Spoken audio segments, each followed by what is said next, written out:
Bruce Chatwin was a writer like no other. He would craft mythical tales into voyages of the mind. We were kindred spirits. I'm going to read what Bruce writes about you. Immensely tough, yet vulnerable. Austere and sensual. Yes, but I'm not the protagonist. You're not. No. Protagonist is Bruce Chatwin.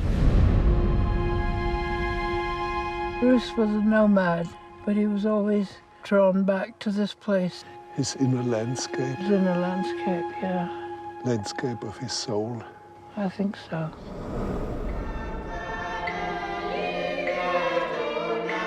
Australia was where our paths crossed for the first time.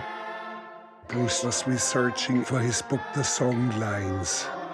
The Australian Aborigines have this idea that the whole of the land is covered with song.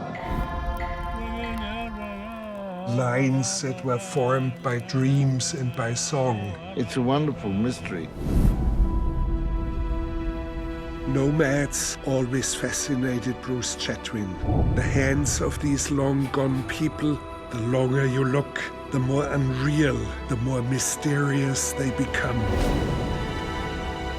Bruce Chatwin was searching for strangeness. He was like a kind of fiery ball of light, connecting countries, people, obscure pieces of knowledge. He was the internet. All these tribal cultures are in their last days. When the last songman passes, something profound's gonna happen. The world reveals itself to those who travel on foot.